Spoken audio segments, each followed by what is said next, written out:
이슈 플러스입니다. 지수 자체가 그렇게 밀리지 않고 생각보다 강하게 버텨주면서 지수를 끌어올리는 모습 포착이 되고 있습니다. 이 가운데 이 시점에서 우리가 기회를 찾아본다면 어떤 이슈를 주목해야 되는지 점검해 보도록 하겠습니다.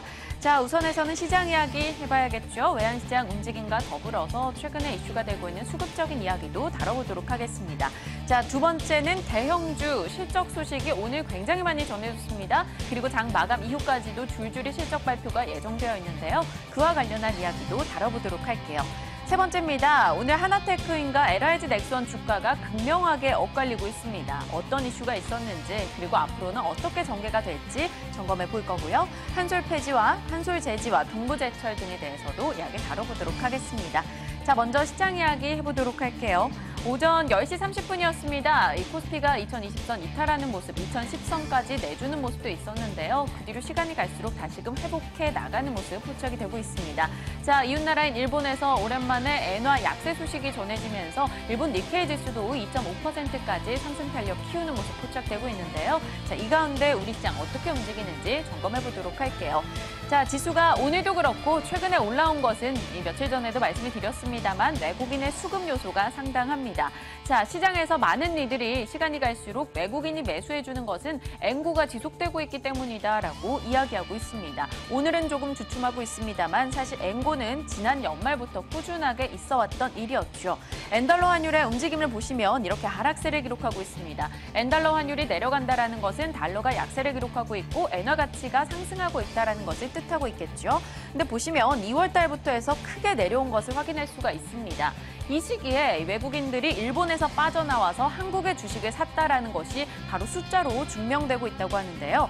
외국인들이 한국 주식으로는 37억 6천만 달러를 매수했고 일본 주식으로는 321억 달러 이상을 매도했다라는 것이 포착되고 있습니다. 이 시기에 동등하게 나타난 것이 엔화 가치가 원화 가치보다 훨씬 더 빠르게 상승을 하면서 1분기만 해도 엔화 가치는 원화 대비 13%나 가치가 올라갔다라고 하는데요. 이 시기 동안 외국인이 사들인 것은 역시나 철강, 에너지와 화학 종목이었습니다. 반사 이익이 기대되는 경기 민감주 쪽으로 매수세를 강화시켰다라는 거겠죠. 시장에서 그리고 해외 외신들도 여전히 당분간은 엔고가 이어질 수 있다라고 이야기하고 있습니다. 물론 일본 측에서 양적 완화를 증액하겠다 여러 가지 대안책을 내놓고는 있습니다만 과연 그게 효과가 있을 것인지에 대해서는 모두 다 의문점을 던지고 있는데요. 엔고가 지속된다면 이들 종목으로 여전히 매수가 들어올 가능성이 있다라는 게 되겠죠. 관련해서 종목군의 움직임 잘 점검하시길 바랍니다. 자, 두 번째 이슈는요. 코스피 200 구성 종목의 정기 변경 이슈가 다가오고 있다는 겁니다. 매년 이맘때쯤에 한 번씩 말씀을 드리는 것 같아요. 5월 말에서 6월 초 사이에 정기 변경에 따른 심사 결과가 발표되게 됩니다. 이 시점에 코스피 200에 들어가는 종목이 생기고 또 빠져나가는, 퇴출되는 종목들이 생길 겁니다. 그와 관련해서 시장은 종목들을 좀 잘 봐야 한다는 얘기가 등장하기 시작하는데요. 이 코스피 200 같은 경우는 코스피 200 자체를 추종하는 펀드 자금만 해도 20조 원에서 30조 원 규모가 어마어마합니다. 여기에 편입되는 종목들은 당연히 호재성 이슈로 여겨질 수밖에 없겠죠. 이번에 편입이 예상되는 종목들 꼽아봤습니다. 한미사이언스, 쿠쿠전자, 동부하이텍, BJF 리테일, 벽산이나 만도 등이 꼽히고 있고요. 이번에 편출될 예상 종목을 보면 에이블CMC나 무림 PMP, 베이직하우스, 한솔홀딩스 등이 거론이 되고 있습니다. 이번에는 평소 예년 대비해서 종목수가 그리 많지 않게 바뀐다고 해요. 10종목 안에서 움직임이 있을 것으로 보입니다.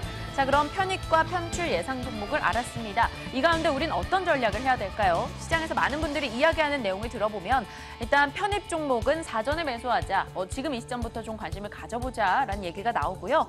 편출될 종목 같은 경우는 과거 사례를 살펴봤을 때 편출이 되고 나면 되려 V자 반등을 보인 사례들이 많았다라고 합니다. 그렇기 때문에 편출 직후에 오히려 매수해보는 것도 좋은 전략이다라고 이야기되고 있습니다. 전략으로 활용이 가능할까요? 여기 물음표를 달아놨죠. 이 물음표에 대한 답은 전문가에게 여쭤보도록 하겠습니다.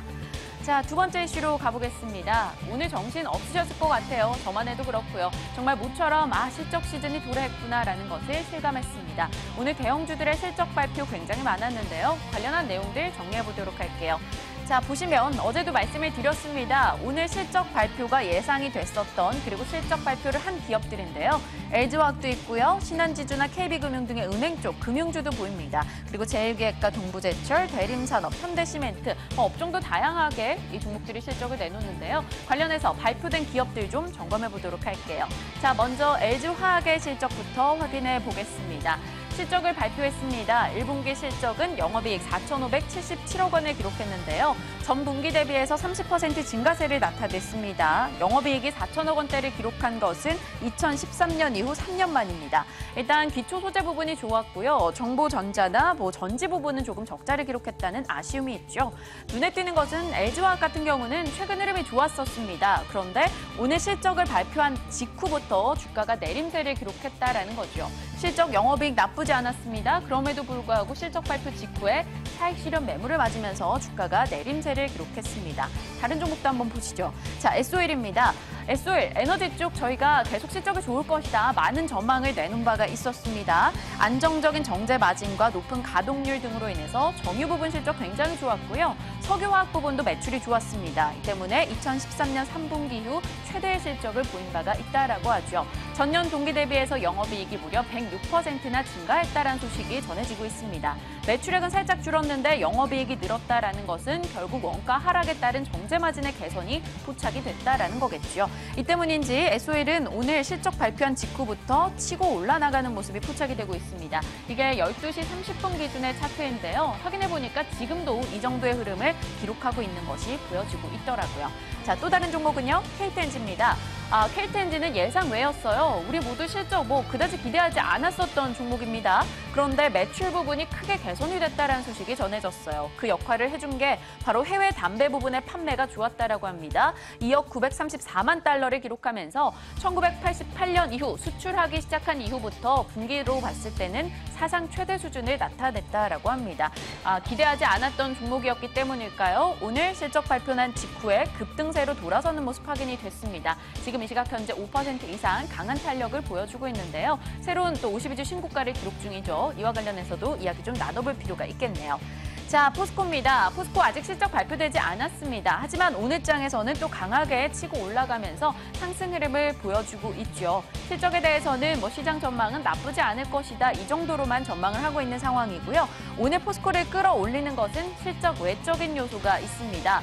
BHP 빌리턴이나 리오틴토 등의 세계적인 업체들이 우리가 생산량을 좀 줄일 거야 라고 이야기를 했습니다. 그 때문에 가지고 있는 철광석 가격이나 제품 가격들이 올라가지 않을까라는 기대감이 반영이 됐어요. 최근 들어서도 많이 오름세를 나타낸 바가 있었기 때문이죠. 그렇기 때문에 올해 들어 정말 많이 올라왔는데도 오늘 다시 한번 강한 탄력을 키워가고 있습니다. 자, 실적이 발표된 기업들의 해석도 천차만별이고요. 발표될 기업들에 대한 전망치도 지속적으로 엇갈리고 있습니다. 실적 시즌 어떻게 대응을 해야 되는 것인지 종목별 전략을 잠시 후 세워보도록 하겠습니다. 자, 세 번째 이슈로 가보겠습니다. 오늘 하나테크인은 오름세를 기록하고 있습니다만 LIG넥스원이 크게 주가 밀려나는 양상 확인이 되고 있습니다. 또 반전의 소식이 전해졌다라고 하는데요. 어떤 내용인지 한번 들여다보도록 할게요. 자, 한국의 방산 수출 규모부터 살펴보겠습니다. 2006년도였어요. 2억 5천만 달러 규모였는데 재작년 2014년도에는 36억 1천만 달러 규모까지 급증을 보였습니다. 올해 작년까지 봤을 때 그 규모가 더욱더 확대됐으니까 2006년부터 2014년까지 15배 정도 증가세를 기록했다라고 합니다. 사실 이렇게 늘어난 데는 이유가 있겠죠. 과거에는 총이나 칼이나 탄약이나 화학 제품 이런 걸로 싸움을 했었는데 시간이 갈수록 기술이 발전하니까 첨단화되고 있고 첨단 장비 등이 있기 때문에 방산 수출 규모가 증가세를 기록하고 있습니다. 대한민국 같은 경우는 지정학적 리스크를 지속적으로 안고 가고 있는 국가죠. 그러다 보니까 국방 예산이 굉장히 높습니다. 하지만 자주 언급을 드립니다만 글로벌 방산 업체가 부재하다라는 건 우리 굉장히 아쉬움으로 남고 있죠. 국내에서 그나마 경쟁력 있는 방산 업체들 떠올려 본다면 하나테크인이나 LIG넥스원, 한국항공우주, 하나탈레스 정도가 거론이 되고 있습니다. 오늘 그 두 업체에 대해서 한번 얘기 좀 해볼게요. 하나테크인과 LIG넥스원입니다. 지난해 차트 흐름을 한번 보시면요. LIG 넥스원이 상대적으로 조금 더 좋았던 것으로 보입니다. 하나테크인도 좋긴 했었습니다만 많은 부분을 반납했었던 움직임이었죠. 그런데 올해 들어서 분위기가 극명하게 바뀌었습니다. 하나테크인은 조금 부침이 있을지언정 꾸준하게 탄력을 키워나가고 있고요. LIG 넥스원은 꾸준하게 탄력이 둔화되면서 9만 원대까지 이탈하는 모습 포착이 되고 있죠. 어떤 이슈들이 있었을까요? 이 하나그룹 측에서 방산사업부를 강력하게 밀기 시작했던 겁니다. 하나테크인도 가져왔었죠. 두산 DST 그리고 하나탈레스 등의 우리는 글로벌 방산업체로 거듭날 거야라는 강한 포부를 내비친 바가 있었습니다. 그 사이에 두산 DST도 그랬고요. 뭔가 많은 수주 부분을 빼앗겼었던 LIG 넥스원인데요. 주가 역시 탄력이 둔화된 바가 있었습니다. 자, 오늘도 한 가지 결정적인 주가 엇갈림의 계기가 있었는데요. 한국형 전투기입니다. 한국형 전투기의 눈의 역할을 하는 레이더 부분, 그 레이더에 대한 우선 협상 대상자 선정이 시장에서는 LIG 넥스원으로 예상을 했었습니다. 그런데 반전이 있었죠. 바로 하나탈레스가 선정이 됐습니다. 2007년도부터 유도무기 부분에서는 LIG 넥스원이 독점적인 위치를 가지고 있었기 때문에 이번에도 LIG 넥스원 스스로도 우리가 되지 않을까 이런 기대를 했었는데 하나탈레스가 선정이 된 거죠. 하나탈레스 같은 경우는 하나테크인이 지분을 50% 가지고 있는 업체입니다. 이 때문에 하나테크인의 주가는 오름세에 LIG 넥스원의 주가는 하락세를 기록하고 있죠. 자, 올해 들어 극명히 바뀌어가고 있는 방위산업 업체의 주가 흐름입니다. 방위산업 업종에 대한 성장성 전망과 더불어서 종목에 대한 전략까지 잠시 후에 나눠보도록 할게요. 자, 네 번째 이슈로 가보겠습니다. 한솔재지가 오늘 진고가를 기록했다라는 소식이 전해지네요. 일반 용지부터 산업 용지까지 영업이익률이 굉장히 좋았다라고 합니다. 사실 오늘 한솔재지 차트 한번 보세요. 올해 들어 굉장히 흐름이 좋았습니다. 2만 원대에서 꾸준하게 상승 흐름을 기록하면서 넉 달 만에 30% 정도 오름세를 나타내고 있죠. 추가적인 전략도 들어보도록 하죠. 자, 다섯 번째 이슈입니다. 동부제철, 오랜만인 것 같죠? 2월 15일 이후부터 거래가 정지된 바가 있었습니다. 자본 잠식설이 있었기 때문인데요. 일단 상장 폐지 요소가 해제가 됐다라는 소식이 전해지면서 오늘 거래가 재개가 됐어요. 30%까지 상한가까지 급등하기도 했었습니다만 지금은 상승분 모두 반납한 채로 0.5% 정도의 미미한 상승률을 보여주고 있습니다. 어떻게 바라봐야 될지 이야기 다뤄보죠. 자, 다섯 가지 이슈 살펴봤습니다. 이에 따른 전략은 마켓 인사이드로 이어가시죠.